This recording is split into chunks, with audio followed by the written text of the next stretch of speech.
दोस्तों, कभी आपने सोचा भी नहीं होगा कि भारत एक दिन इतना ज्यादा डिजिटल हो जाएगा कि लोग वीडियो कॉल पर ही एक दूसरे से शादी कर लेंगे। जी हां, एक ऐसा मामला सामने आया है जहां पर पहले वीडियो कॉल पर शादी किया गया और फिर वीडियो कॉल पर ही हनीमून मनाया गया। यहां तक तो जो भी हुआ सो हुआ, लेकिन फिर उसके बाद उस लड़की के साथ वीडियो कॉल पर ही जो जो किया गया वो न सिर्फ शर्मनाक था बल्कि खौफनाक और दर्दनाक भी था। दोस्तों, यकीन मानिए, जब इस पूरे घटना को आप सुनेंगे तो आपकी अंतरात्मा कांप उठेगी, आपका रोम रोम सिहर जाएगा और आप यह सोचने पर मजबूर हो जाएंगे कि आधुनिकता के इस दौर में प्यार, हवस और ब्लैकमेलिंग का एक ऐसा खेल खेला जा रहा है जिसके चलते कई घर तबाह और बर्बादी की कगार पर लगातार पहुंच रहे हैं। आज के इस कहानी के माध्यम से हम यह जानने की कोशिश करेंगे कि आखिरकार उस लड़की के साथ हुआ क्या था। सोशल मीडिया और अखबार पत्रों के माध्यम से जहां जहां तक इस खबर की गूंज गई, सब लोग यह सोचने पर मजबूर हो गए कि आखिरकार यह कैसे हो गया। मीडिया रिपोर्ट की माने तो यह पूरा मामला शुरू होता है 2021 में। छत्तीसगढ़ के जसपुर की रहने वाली एक 17 वर्षीय लड़की को सोशल मीडिया के जरिए ही एक कॉल आता है। अब जैसे ही उस लड़की ने कॉल उठाया, सामने से एक लड़के की आवाज थी। उस लड़के ने उस लड़की से कहा कि मैं बिहार के पटना से बोल रहा हूं, मेरा नाम कुंदन राज है। सोशल मीडिया पर मैंने आपकी डीपी देखी है और आप मुझे पसंद आ गए हैं। क्योंकि आपकी सुंदरता की हम क्या ही बात करें, मतलब पूरी तरीके से यूं कहें कि उस लड़के के द्वारा उस लड़की के तारीफों का पुल बांधने का काम किया जा रहा था। उस लड़के के द्वारा यह भी कहा गया कि क्या आप मुझसे दोस्ती करेंगी। अब इतना सुनने के बाद वो लड़की कहती है कि मैं ऐसे किसी अनजान लड़के से बात नहीं करती और ना ही दोस्ती करती हूं। लेकिन वह लड़का कुंदन राज बार बार इस बात के लिए उस लड़की को लगातार फोर्स कर रहा था और कह रहा था कि प्लीज आप मुझसे दोस्ती कर लें, क्योंकि मैं आपकी सुंदरता का दीवाना हो गया हूं और मैं आपसे दोस्ती करके आगे की बात को बढ़ाना चाहता हूं। उस लड़की ने अपने स्तर से समझाने की लगातार कोशिश की, लेकिन उसके बाद भी वो लड़का नहीं मानता है और अंततः मजबूर होकर उस लड़की ने फोन डिस्कनेक्ट कर दिया। उस दिन तो बस इतना ही हुआ, लेकिन उसके बाद उस लड़के का लगातार उसे फोन आता और फोन पर वो लड़का बस एक ही बात कहता, वो कहता कि प्लीज आप हमसे दोस्ती कर लें। लेकिन वो लड़की बार बार इस बात के लिए मना करती रही और अंततः उसने साफ कह दिया, तुम्हारे मन में जो भी मेरे प्रति ख्वाब है उस ख्वाब को मिटा दो। लड़की के मना करने के बाद भी कुंदन राज उस लड़की का पीछा नहीं छोड़ता है और आए दिन उसे लगातार कॉल करता है और कॉल करने के बाद बस सिर्फ एक ही बात कहता है, वो ये कि आप मुझसे दोस्ती कर लो। वह लड़की उसे बार बार मना कर देती, लेकिन फिर एक दिन अचानक ही कुंदन उसे अपनी एक तस्वीर भेजता है। उस तस्वीर में साफ साफ दिख रहा था कि उस लड़के ने अपनी कलाई को बुरी तरीके से जख्मी कर लिया था। अब उस तस्वीर को देखकर वो लड़की भावनात्मक रूप से कुंदन राज के बहकावे में, या फिर यूं कहें कि उस लड़के के झांसे में आ जाती है और इसके बाद उससे दोस्ती कर लेती है। लेकिन उस लड़की का उस लड़के से दोस्ती करना ही उसके जीवन की सबसे बड़ी गलती थी। अगर उसे इस बात का पता होता कि वह जिस लड़के से दोस्ती करने के लिए हां कर दी, या फिर जिस लड़के से दोस्ती करके वो आगे बात कर रही है, वही लड़का उसके साथ एक ऐसे खौफनाक घटना को अंजाम देगा जिसकी परिकल्पना मात्र से भी एक आम इंसान सिहर जाए। दोस्ती करने के बाद धीरे धीरे बातचीत का सिलसिला ऐसे ही शुरू हुआ और यही दोस्ती आगे चलकर प्यार में बदल जाता है। अब वो लड़का अपने झांसे में लाकर उस लड़की को शादी के लिए भी मना लेता है और फिर एक दिन वीडियो कॉल पर ही शादी करने के लिए उस लड़की से रिक्वेस्ट करता है और कहता है कि जब हम दोनों रिलेशनशिप में आ ही गए हैं तो क्यों ना हम दोनों एक दूसरे से वीडियो कॉल पर ही शादी कर लें। वह वीडियो कॉल में ही शादी का नाटक करते हुए उस लड़की को यकीन दिलाता है कि अब हम दोनों की शादी हो चुकी है। लेकिन मामला यही नहीं रुकता, वह उस लड़की को अपने झांसे में लेकर ही यह कहता है कि चूंकि अब तो शादी हो ही चुकी है, लेकिन शादी के बाद एक रस्म होता है, वो रस्म होता है हनीमून का।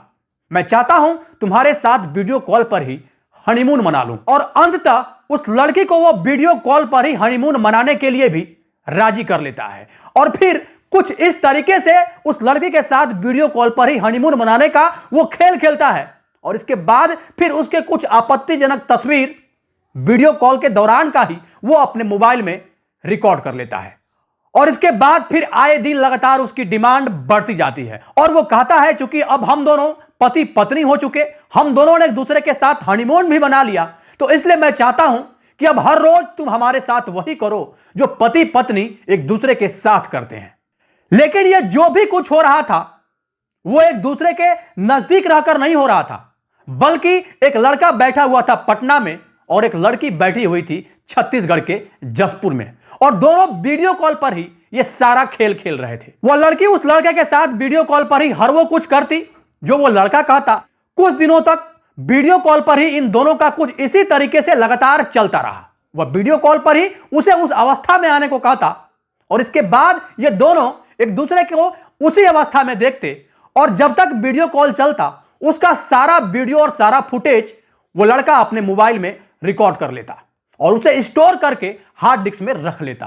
कुछ दिन तक ये सब चलता रहा, लेकिन एक दिन अचानक ही वो लड़की ये सब करने के लिए मना कर देती है, और जब वो मना करती है तब वो लड़का उससे बार बार मना रहा था, उसे कह रहा था कि चूंकि अब हम दोनों पति पत्नी हो चुके हैं तो क्या दूरी, हम दोनों दूर रह के भी एक ही हैं। तमाम तरह की ऐसे बातों में उस लड़की को लुभाने का हर संभव प्रयास कर रहा था, लेकिन लड़की अब इस बात को भली भांति समझ चुकी थी और उसका कहना साफ था कि अब तक हमने जो भी कुछ किया सो किया, अब हम आगे तुम्हारे साथ इस तरीके से नहीं कर पाएंगे। जब वो लड़की नहीं मानती है, साफ साफ मना कर देती है, तब वो लड़का उससे कहता है कि तुम्हारे पुराने वीडियो मेरे पास हैं, अगर तुम नहीं मानी तो उन सारे वीडियो को सोशल मीडिया में वायरल कर दूंगा, और उसके बाद जो होगा उस बात की परिकल्पना मात्र से भी तुम पूरी तरीके से सिहर जाओगी।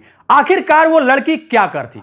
अब आखिरकार विवश होकर वो लड़की उसकी बात को मान लेती है और फिर से वही काम करने लगती है जो अब से कुछ दिन पहले उस लड़के के साथ वीडियो कॉल पर लगातार करते आ रही थी। लेकिन यह मामला यहीं पर नहीं रुकता। इसके बाद एक ऐसी खौफनाक कहानी सामने आती है जिसको जानकर आपकी रूह कांप जाएगी। मीडिया रिपोर्ट की माने तो एक दिन कुंदन उस लड़की को कॉल करता है और कॉल करने के बाद कहता है कि तुम छत्तीसगढ़ के जसपुर में हो, मैं बिहार के पटना में हूं, हम दोनों की दूरी बहुत ज्यादा है और हम यहां से आकर तुम्हारे साथ हनीमून नहीं मना सकते, इसलिए तुम्हारे साथ हनीमून मनाने के लिए मैं अपने एक दोस्त को भेज रहा हूं। अब यह बात सुनकर लड़की पूरी तरीके से डर जाती है, घबरा जाती है और यह सब करने के लिए मना कर देती है। अब कुंदन उसे फिर से एक बार धमकी देता है और कहता है कि अगर तुमने मेरी बात नहीं मानी तो तुम्हारे वीडियो तुम्हारे परिवार और तुम्हारे सहेलियों में भेज दूंगा। अब उस लड़की को बिल्कुल भी समझ में नहीं आ रहा था कि वह करे तो क्या करे। कहा गया है ना कि मरता क्या ना करता। अब उसके साथ आगे जो होने वाला था उस बात को सोचकर भी वह पूरी तरीके से कांप जा रही थी। उसे लग रहा था कि अगर ऐसा कुछ होता है और अगर किसी बहाने इसने हमारे वीडियो को, जो वीडियो इसने अपने मोबाइल में कैद कर रखा है, उस वीडियो को अगर सोशल मीडिया में वायरल कर दिया तो उसके बाद की जो स्थिति होगी उसकी परिकल्पना मात्र से भी वह पूरी तरीके से डर जाती, कांपने लगती और अंत मजबूर होकर, विवश होकर उसके शर्त को मान लेती है।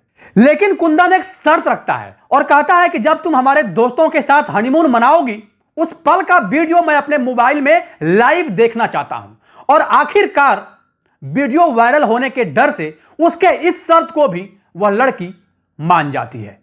और अंत में अक्टूबर 2021 को कुंदन अपने एक दोस्त दिलीप चौहान को भेजता है और दिलीप चौहान उस लड़की से अपना नाम दीपक यादव बताया था और वह वहां पर पहुंचता है और पहुंचने के बाद उस लड़की से जबरदस्ती हर कुछ करने लगता है। और सबसे बड़ी हैरानी की बात यह थी कि वो सारा कुछ करते हुए कुंदन वीडियो कॉल पर उसे देख रहा था। लेकिन इतना कुछ करने के बाद भी कुंदन अपने हरकतों से बाज नहीं आता है। वह लड़की से ऐसे ही वीडियो कॉल की डिमांड लगातार करते रहता है और अंततः वो लड़की साफ मना कर देती है। और जब वो मना करती है, फाइनली कहती है कि चाहे तुमको जो करना है कर लो, वीडियो वायरल करना है कर दो, अब मैं ये सब नहीं कर सकती। जब कुंदन इस बात से भली भांति अवगत हो गया कि अब ये लड़की मेरे बहकावे में नहीं आने वाली है, तब उसके कुछ वीडियो और कुछ फोटोग्राफ्स उस लड़की के बहन को वह लड़का कुंदन भेज देता है।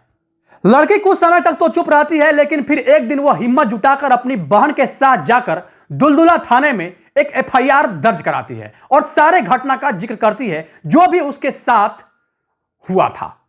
अब जैसे ही पुलिस को इस पूरे मामले की जानकारी हुई, वो इस मामले को गंभीरता से लेते हैं। फिर एक लंबी जांच के बाद साल 2022 में इस मामले के मुख्य आरोपी कुंदन राज को बिहार की राजधानी पटना से गिरफ्तार करके उसे तत्काल जेल भेज दिया जाता है। साथ ही उसके मोबाइल को भी पुलिस अपने पास जब्त कर लेती है। मीडिया खबरों की माने तो यह बात भी सामने आती है कि कुंदन राज के कहने के बाद ही उसका दोस्त दिलीप चौहान उस लड़की के साथ उस तरीके का कृत्य किया था।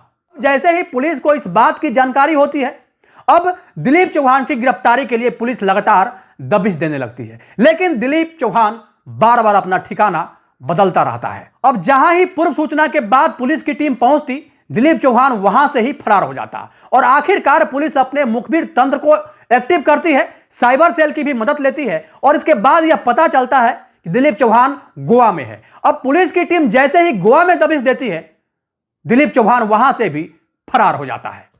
लेकिन कहा गया है ना कि कानून के हाथ बहुत लंबे होते हैं। अपराधी चाहे जितना भी शातिर क्यों ना हो, एक ना एक दिन वह पुलिस के हाथ चढ़ ही जाता है। और अंततः वो दिन भी आता है, यानी 12 नवंबर 2025 को पुलिस की पूरी टीम एक गुप्त सूचना के आधार पर छापेमारी करती है और उस जगह से दिलीप चौहान को गिरफ्तार करके उसे जेल भेज दिया जाता है। अब इस पूरी घटना से तो आप समझ ही गए होंगे कि सोशल मीडिया आज के समय में कितना ज्यादा खतरनाक हो गया है। इसलिए सोशल मीडिया का बेहद ही सावधानी पूर्वक इस्तेमाल करें, क्योंकि आज के समय में सोशल मीडिया पर दोस्त कम और ठग और चोर ज्यादा मिलेंगे। सोशल मीडिया का बेहद ही सावधानी पूर्वक इस्तेमाल करते हुए अपनी कोई भी तस्वीर, अपनी कोई भी निजी जानकारी ऐसे ही सोशल मीडिया पर शेयर न करें। उसे शेयर करने से बिल्कुल ही बचें। कहीं आपके द्वारा शेयर किया गया आपकी तस्वीर, आपकी निजी जानकारी कहीं आपके ऊपर ही आफत न ला दे। दोस्तों, इस पूरे घटना को बताने का उद्देश्य किसी को परेशान करना नहीं, किसी के भावनाओं को आहत करना नहीं, किसी के अंतरात्मा को चोट पहुंचाना नहीं, बल्कि आपको सचेत करना है, आपको जागरूक करना है। बाकी इस पूरे घटना को लेकर आप क्या सोचते हैं, अपनी राय निष्पक्षता के साथ कमेंट बॉक्स में जरूर दें। सावधान रहें, सुरक्षित रहें, अपना ख्याल रखें। जय हिंद, जय भारत।